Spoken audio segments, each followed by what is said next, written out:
Minilo je že 70 let od zadnjega streljanja talca v Starem Piskru. Spomin na junaško in mučeniško smrt 374 ljudi, od tega 49 žensk, je še vedno živ. Prav je, da se poklonimo njihovemu spominu. Stari Piskar ostaja sinonim za trpljenje, nečloveško mučenje ujetih borcev in bork, izdanih aktivistov, krščanskih socialistov in mesto zadnjih tihih krikov ustreljenih talcev na dvorišču zapora. Nečloveško ravnanje z zaprtimi je preseglo celo meje zapora. Na to nas spominjajo poslovilna pisma talcev, ki ostajajo pretresljiv dokument vojnega časa in velikega domoljubja zavednih Slovencev. Čeprav je bil osnovni okupatorjev namen odvrniti ljudi od ljudskega upora, so poslovilna pisma talcev zbudile v ljudeh ravno nasprotno. Prepričanje, da je upor nujen, že zaradi nedolžnih žrtev, ustreljenih brez vsakršne sodbe in želje po maščevanju. Stari Piskar je v začetku okupacije služil kot največje prehodno taborišče za deportacijo ljudi iz celjskega področja, predvsem inteligence, učitelje z družinami, duhovnikov, ki so kasneje večinoma iznali na Hrvaško, Srbijo in Nemčijo. Leto 1942 je bilo nedvomno najbolj kruto in krvavo v celotnem obdobju okupacije in je od slovenskega prebivalstva zahtevalo velekrvni davek. Grozljivo nasilje nad zaporniki Starega Piskra, nemška propaganda, popolni etnocid slovenskega prebivalstva so botrovali valu izdajega odpora tudi na Celjskem. V tem letu je bilo na Štajerskem, natančneje samo v Mariboru in v Celju, v 21 streljanih pobitih 866 talcev.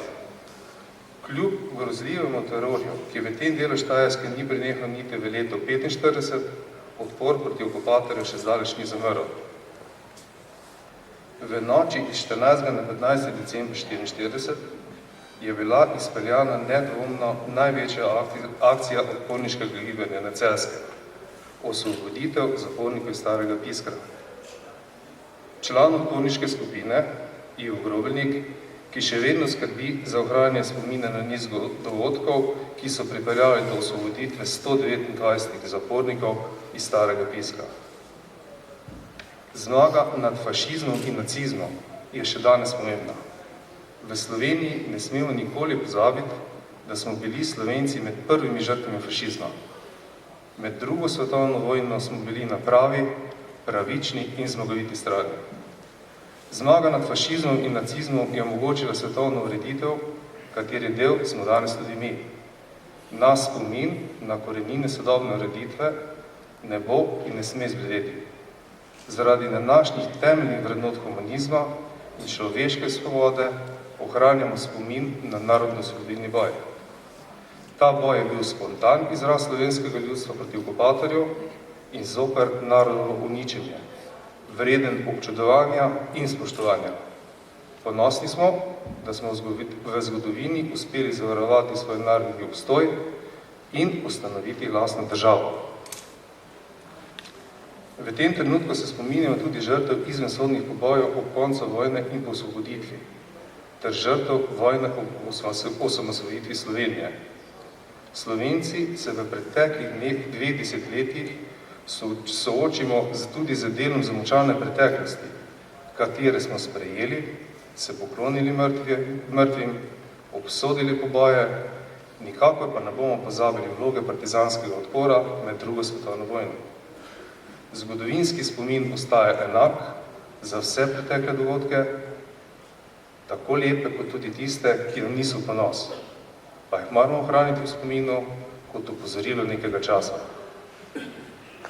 Pred nami so nove naloge, sodobni čas nam ne prizanaša. V slovenski družbi ta trenutek prepoznavamo vsaj eno nevarnost, ki bi nam bila lahko v opozorilu. To je pasivno sledi, prepuščenost dogajanja. Spominja nas na čas, ko določena družba ni bila sposobna najti pametnega političnega odgovora na razmere, ki jih je prinesla velika gospodarska kriza.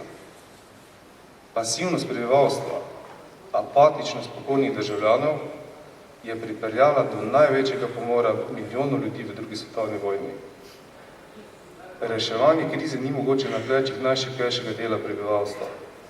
sicer zahteva streznitev, od vsakega državljana Slovenije pa obračanje k samemu sebi.